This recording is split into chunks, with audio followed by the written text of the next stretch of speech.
shit! Got him! Oh, hell yeah, baby! Don't get my other line. Do not get my other line.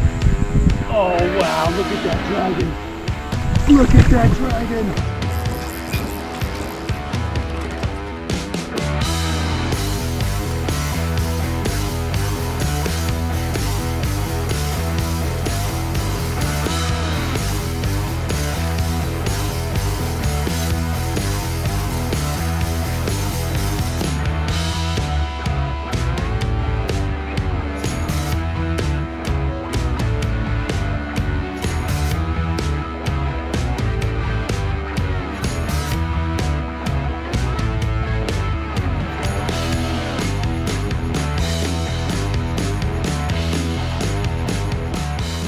Hey there folks, and welcome back to Kambotrout Fishing.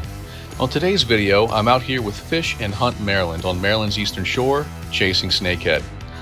Now, along the way, I'll provide the tips, the tricks, the action, the gear, so keep an eye out for all of that. Thanks much to Fish and Hunt Maryland for capturing this awesome drone video here.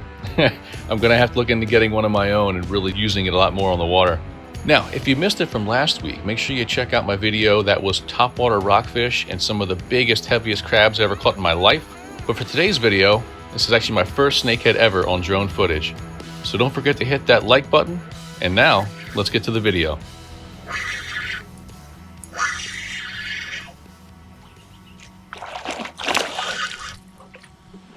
All right. There you are. Heck yeah. Well folks, here we are today, coming to you from Maryland's eastern shore, and I'm on with my first fish of the day. I've made a few casts to the shoreline with a buzzbait with a topwater mouse.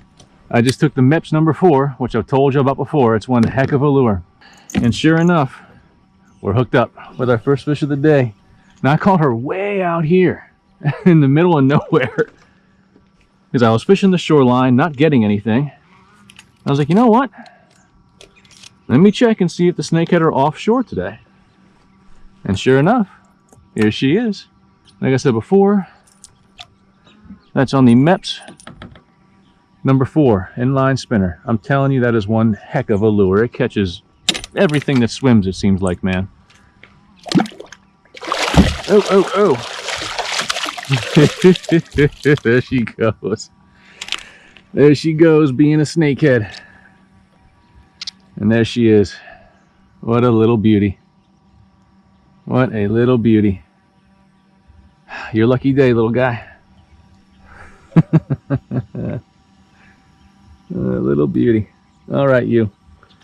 Thank you for the ride. And away she goes. So that could be the name of the game. You know, one fish does not a pattern make. But I've only been on the water casting for maybe 5 minutes. And using the Mepps, casting out into the middle of nowhere, has already produced one fish.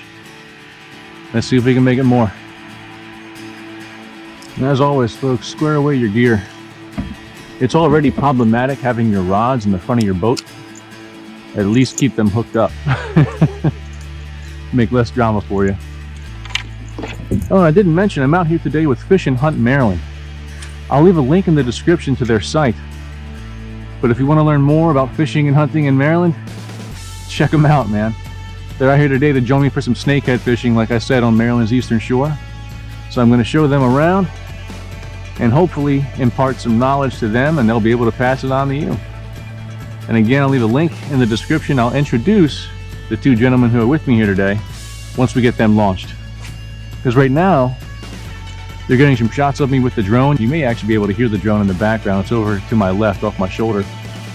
And that was pretty cool because I'm pretty sure they got that whole catch on video from the drone. So that's pretty sweet, man.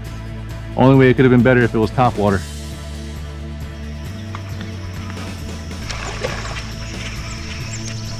There you are. They're around, but they're waiting for a minnow. As soon as I put on a minnow, there she was. There you go, rascal. There she is.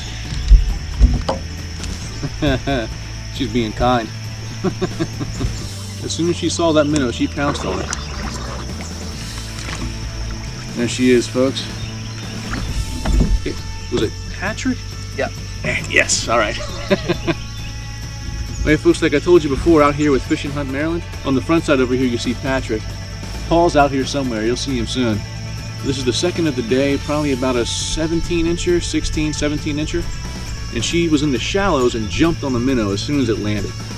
I've been casting to the shallows consistently with the topwater mice, with the buzzbait, with everything in my arsenal.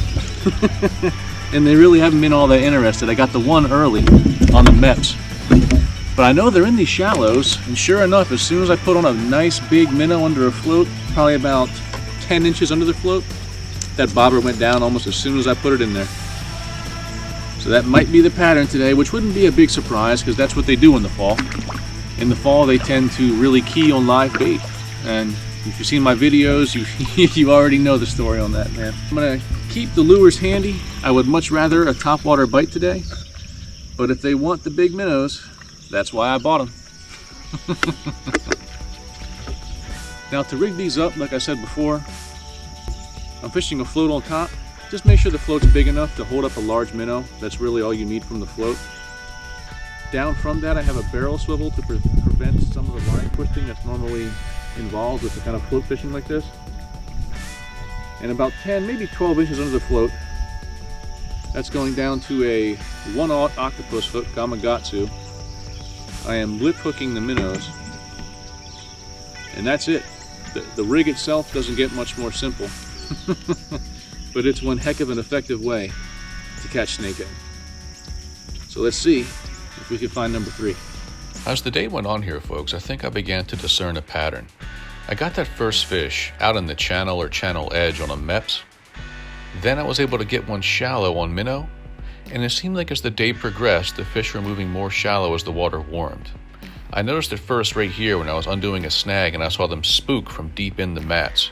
What I ended up doing was changing tactics, and I started targeting near these little islands, near the structure in these pad fields, especially those areas or little holes or ambush points that have top cover.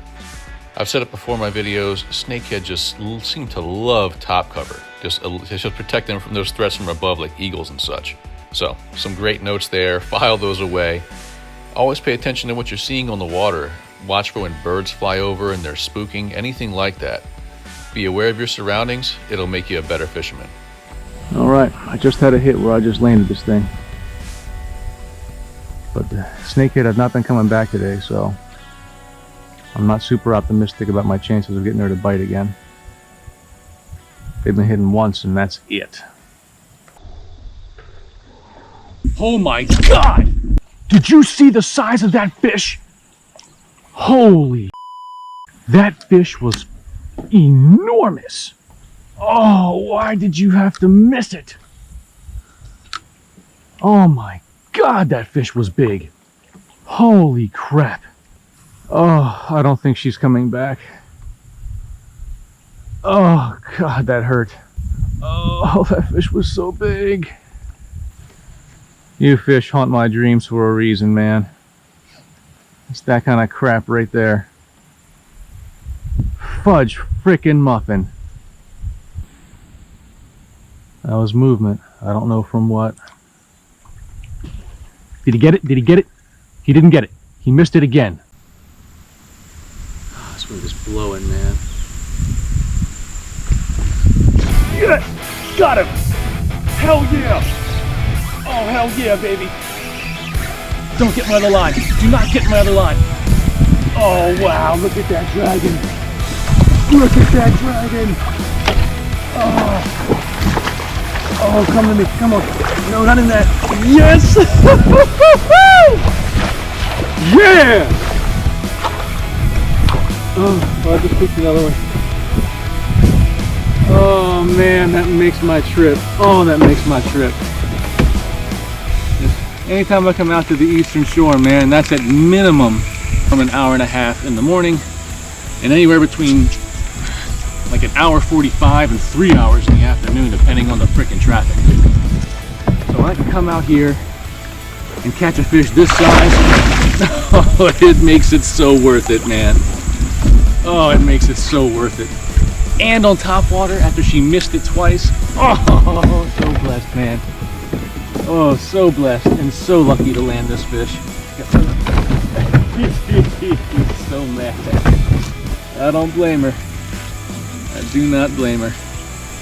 Oh, yes. Oh, I love you fish so much. You are so much fun. I don't know if I'm getting this hook back without it being bent all to hell. Yep, it broke. It broke. She may not actually be a full 30 inches looking at her now. There she is. And she is 28 and a half. So not quite what's commonly referred to as dragon status, which is usually up around, what, like 30 inches or so? There's some dispute on that, especially from my buddy Dan Mancari, but that's a conversation for another time. What a gorgeous fish. Oh, thank you so much.